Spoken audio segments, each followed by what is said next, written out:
An homage watch is one that takes its styling cues from another watch, usually a much more expensive one. Some take a few, some take many. For example, this Addiesdive takes pretty much all of its cues from the Rolex Submariner. That's not a bad thing, as the Rolex is looked upon as iconic in the watch world. But is it really? Or is it just such a basic style that almost any watch could be said to be an homage? It's black and silver. It has 3 hands. It has round hour markers. You could call this a Rolex homage. Or this. Or this. There are so many watches that check at least some of the Rolex boxes. How many styling cues does a watch need? How many boxes does it need to check for it to be called an homage? Do those cues have to come from one watch or from several? If from several, can it really be called an homage to anyone in particular? Or even an homage at all?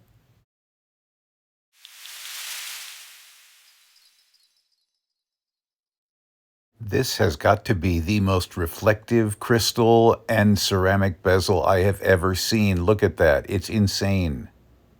You can see the phone camera. You can see me behind the phone camera. I'm going to have to do this entire review on an angle.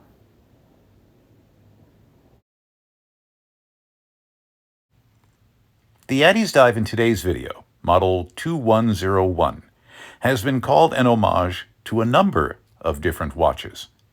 The lugs are said to come from one, the dial from another, the case shape from still one more. I say that doesn't make it an homage. That makes it inspired by several different watches. Many reviewers review watches for the wrong reasons. They review a watch for what they want the watch to be or what it is homaging rather than what it is.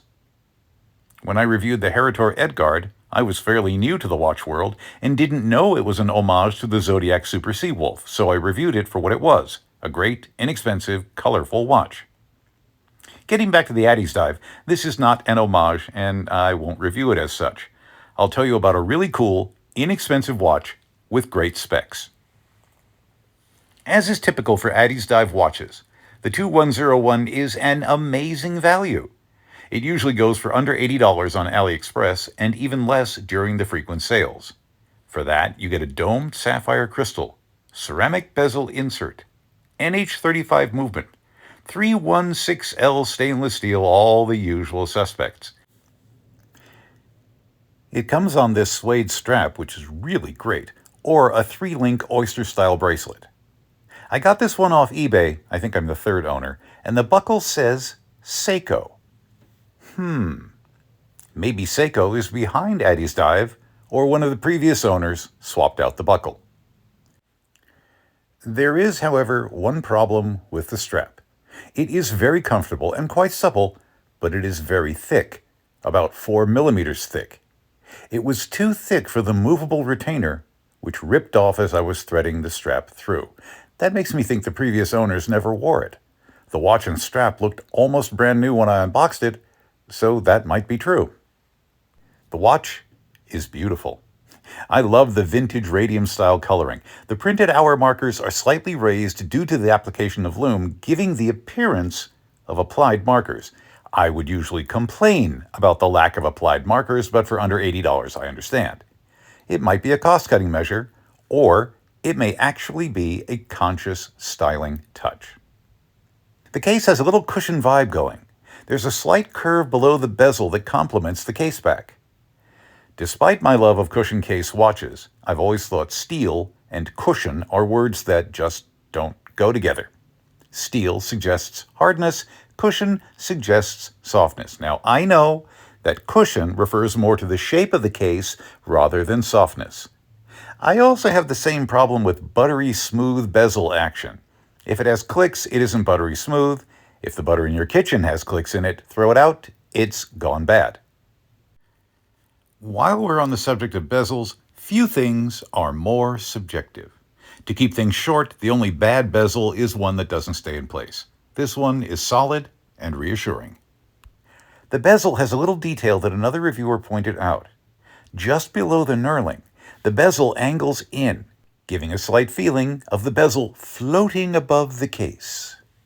The hands are gold-colored, which goes well with the overall color scheme. There's another little detail that I like.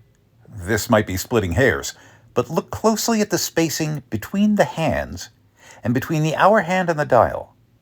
I've had watches whose hands were tightly spaced, with the hour hand almost touching the dial. To me, that looks a little cheap. Here, and on the Addiesdive Willard I have, there's a little room between the hands. I like that, but I may be one of the very few who even look at stuff like that. I definitely recommend this watch, especially when it's on sale, although I would go for the bracelet option. The thickness of the strap and the concomitant risk of tearing the retainer make that less of an appealing option.